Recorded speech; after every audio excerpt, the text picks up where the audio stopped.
Welcome back to the King's Corner, the place for all things Bethesda.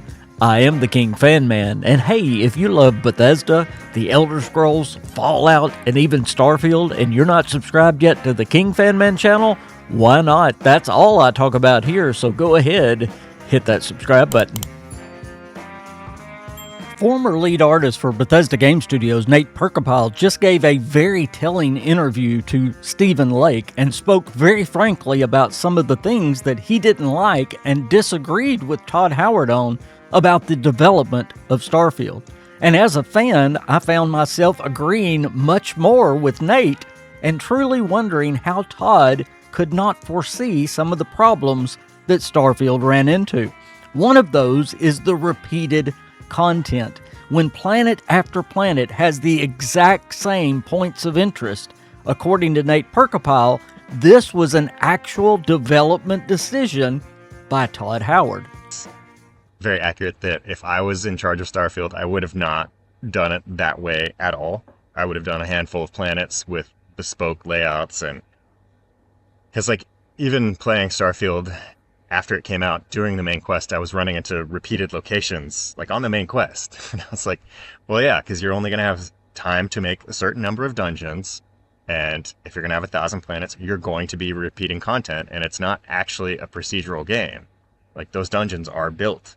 They're not going like the full No Man's Sky route or anything. So even early on, I was like drawing parallels to Mass Effect 1 and how those, procedural planets with repeated dungeons panned out, and I was like, I don't think this is a good idea, because to me, if you're gonna do the thousands of planets thing, you really need to go the full No Man's Sky route and have it actually be generating unique content all the time, not just stitching stuff together in slightly different ways. That's not procedural. I call it space quilts, where it's just chunks of things getting rearranged.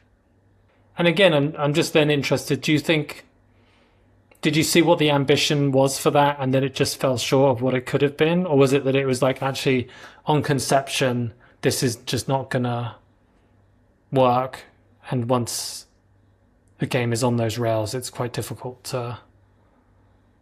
I mean, I guess they thought that would work, and it's not that I think the game is bad, I just don't think it's great. And yes. I think that's a big part of that.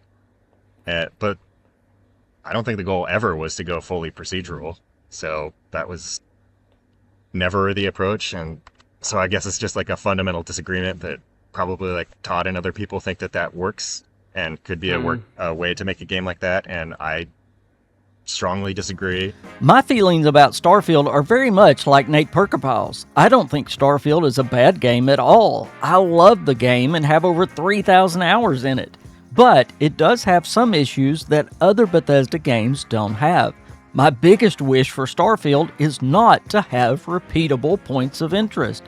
Now with Free Lanes and Terran Armada, they did add several new POIs, and I think it really helped the exploration and immersion of the game. But to hear this could have been completely different, and this issue could have been totally avoided if Todd Howard had made a different development decision. And yes, I have to say it, you heard Nate Purkeypile say Todd Howard thought it just works. Well, Todd, it doesn't. And I think a lot of what makes the Bethesda game special and the way that those landmarks are laid out and getting surprised is not having repeated content and having a lot of intention on where things are and why. Because you go to like the major city in Starfield and it's huge, but then like outside the city there's nothing, and it's like, this doesn't even make sense as a world.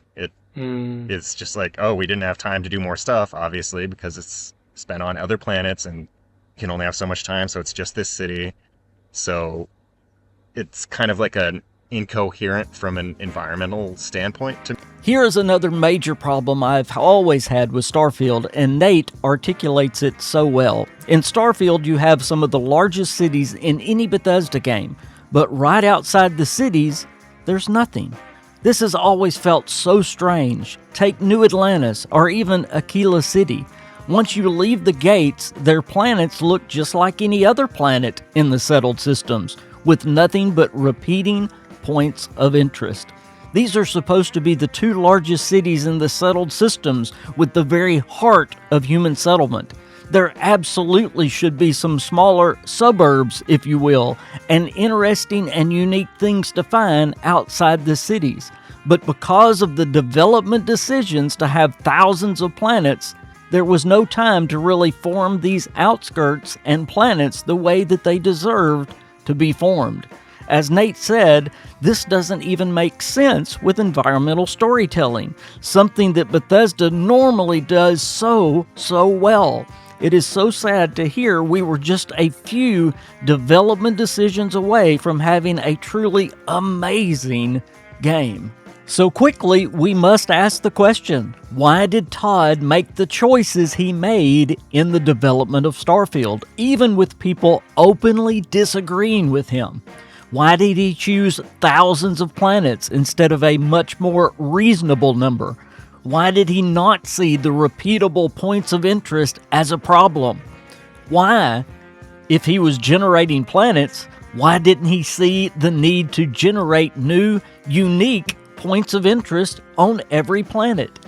Again, I think we were just a few development decisions away from having a much deeper and richer experience in Starfield.